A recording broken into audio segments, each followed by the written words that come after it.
नमस्कार, मैं लीजा और आप देख रहे हैं #भारत न्यूज। नेशनल शूटर तारा सहदेव मामले में तीनों आरोपियों को सजा सुना दी गई है। आपको बता दें, रांची के सीबीआई कोर्ट में यह सजा उन्हें सुनाई गई है। रंजीत कोहली और रकीबुल हसन को आजीवन कारावास की सजा, वहीं उसकी मां को भी 10 सालों की सजा और साथ ही हाईकोर्ट के बर्खास्त रजिस्ट्रार को भी 10 वर्ष की सजा सुनाई गई है। आपको बता दें, पूरा मामला 2014 का है, जब नेशनल शूटर तारा सहदेव की शादी रंजीत कोहली से हुई थी। उसे जबरन धर्म परिवर्तन करने के लिए कई जोर जबरदस्ती की गई थी। साथ ही आपको बता दें कि मामला इस तरीके से हुआ कि तारा सहदेव को पता ही नहीं था कि उनके पति वो अलग धर्म से आते हैं और उन्हें लग रहा था कि वो एक हिंदू धर्म से है, लेकिन मामला पूरे तरीके से लव जिहाद का आगे चल करके दिखाई पड़ा, जिसे लेकर के 9 सालों तक वो कोर्ट में लड़ाई लड़ती रही और आखिरकार उन्हें जीत मिली है। आइए सुनते हैं क्या कुछ कहना अधिवक्ता का। ऊपर सुनवाई हुई। कौशल रानी को 10 साल का सजा हुआ है। रंजीत सिंह कोहली को लाइफ का इम्प्रिजमेंट है टिल डेथ इन कस्टडी। और जहां तक मुश्ताक अहमद का सवाल है, उन पर 15 ईयर्स है, 15 ईयर्स का सजा है under section 376 120B read with section 376। ठीक है ना। ये हम लोग अपील करेंगे इस पर, जो पहले भी हमने कहा था, और सफिशिएंट ग्राउंड है for appeal. I think will get justice in appeal also. Okay. Court ने कुछ नहीं कहा। हमने कहा था कि भाई आप लीनियंट व्यू लीजिए, फैमिली डिस्प्यूट्स का मैटर था और उसमें इस तरह का केस हुआ है और ये बहुत हीनियस क्राइम नहीं है, लेकिन anyway that is the finding of the court. We don't have say anything about this judgement, but suddenly will prefer appeal against that order before the high court. आखिर ये पूरा मामला क्या था और कोर्ट ने इस मामले में किस किस धाराओं के तहत ये सजा सुनाई है? देखिए, जहाँ तक लाइफ का सवाल है, जो भी मैक्सिमम पनिशमेंट जो हुआ है वो 376 2N के तहत हुआ है।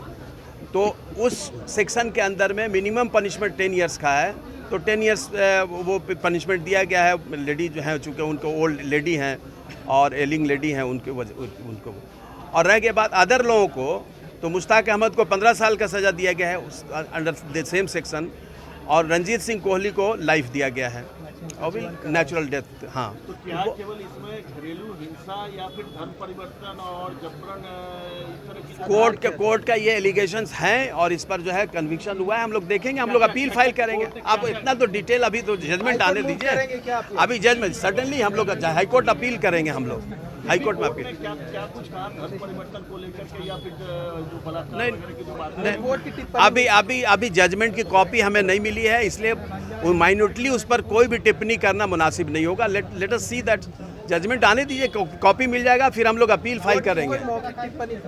कुछ नहीं। रांची के सीबीआई कोर्ट तारा सहदेव खुद पहुंची और वहां पे उन्हें आखिरकार जो न्याय है वो मिला। देर हुई, 9 साल लगे और 9 सालों के बाद आखिरकार जो न्याय है वो उन तक पहुंचा। उनके पति को अब आजीवन कारावास की सजा हुई है और साथ ही साथ जो तीनों लोग इनमें सम्मिलित थे उन्हें भी सजा सुनाई गई है। आप लोगों को नमस्ते और धन्यवाद। आज जो फैसला है वो बिना आप लोगों के साथ में कभी संभव नहीं होता। 9 साल हो गए मेरे केस को स्टार्ट हुए। 9 साल से इस दिन का इंतजार करते आ रही थी। न्यायालय पे पूरा यकीन था और आज एक आम इंसान का विश्वास और भी ज़्यादा बढ़ जाएगा। जो सज़ा मिली और जिस हद तक सज़ा मिली है वो सबसे बड़ा एग्जाम्पल बने देश के लिए, कुछ मेरे नहीं भगवान से प्रार्थना है। जिस तरीके से अदालत से फैसला आया है, तो क्या आगे जिस तरीके से घटनाएं घट रही है उसमें क्या अंकुश लगेगा? शायद आप लोग को याद हो, जब मैं बाहर निकली थी तो मेरा यही लड़ाई था कि वो जो रकीबुल जैसे दरिंदे हैं उनका कहना है कि तुम जैसी लड़कियां कहाँ जाएंगी, ना तुम्हें समाज एक्सेप्ट करेगा ना परिवार करेगा और तुम पूरे दुनिया में मुँह छुपा के घूमोगी। तो लड़कियां कहीं ना कहीं इस डर से या तो आत्महत्या कर लेती है या ये लोग उनको जिस लेवल पे, समझ सकते हो आपकी किस हर दिन न्यूज़ में आता है कि कोई मार के फेंक रहा है या टॉर्चर कर रहा है। तो लड़कियों को आज इस जजमेंट के बाद ये हिम्मत तो ज़रूर मिलेगी कि अगर हम बाहर निकलेंगे, न्याय के लिए लड़ाई लड़ेंगे तो ऐसे दरिंदों को सज़ा मिलेगी। और ये जो रकीबुल जैसे लोग हैं, इनको जो मुझे याद है आज भी कि तुम जाओ कहाँ जाती हो, कौन तुमको न्याय देगा, और मतलब तुम भटकती रह जाओगी और मतलब समझोगे कि तुम मुँह अच्छी बातें घूमोगी। ये जो आज तक मेरे कान में हर दिन सुनाई देता था, भगवान के आशीर्वाद से न्यायालय पे जो मेरा विश्वास था उन्होंने ये बनाए रखा। सीबीआई ने बहुत सहयोग किया। आप सब मीडियाकर्मी समाज ने ये यकीन दिलाया है हर एक बेटी को कि अगर उसके साथ गलत हुआ है तो उसको न्याय ज़रूर मिलेगा। ये प्रताड़ना आपने किस तरह की प्रताड़ना जो मैं सब कुछ मैंने पहले भी बता रखा है, किस तरीके से मेंटली टॉर्चर, फिजिकली टॉर्चर, कुत्ते से कटवाना, सिगरेट का धुआं मुंह पे फेंकना कि आप सांस भी लेना चाहते हो तो समझ लो आपको मेरा कहना मानना होगा अपने धर्म को। आज मैं आप विश्वास करें या ना करें, मतलब कोर्ट से निकलते पहले मैं भगवान के दर्शन के लिए गई कि उनके आशीर्वाद से ही मैं जिंदा हूँ। हर दिन भैया मैं सुबह उठती हूँ तो भगवान को थैंक यू ज़रूर बोलती हूँ, क्योंकि उनके आशीर्वाद से मैं ये सुबह देख पा रही हूँ। तो बस ये जो विश्वास है ना, उस हद तक मेरा चला गया था कि शायद मैं आत्महत्या कर लूँ। तो आज मैं जिंदा हूँ तो उन सबका जो कारण है वो बस भगवान का आशीर्वाद है। कई सवाल खड़े होते हैं कि 9 सालों तक ये मामला चला। नेशनल मीडिया में 2014 का सबसे ज़्यादा सुर्खियां बटोरने वाला ये मामला था और अब जाकर के 9 सालों बाद उन्हें कहीं ना कहीं न्याय मिला है। तो ऐसे में ये सभी चीज़ें कानून पे भी सवाल खड़े करती, हालांकि कि इतनी देरी से, इतना विलंब करके जो उन्हें आखिरकार जो न्याय है वो मिला है। आपको बता दें कि उनके साथ जो सलूक किया जाता था वो बेहद ही भयानक था।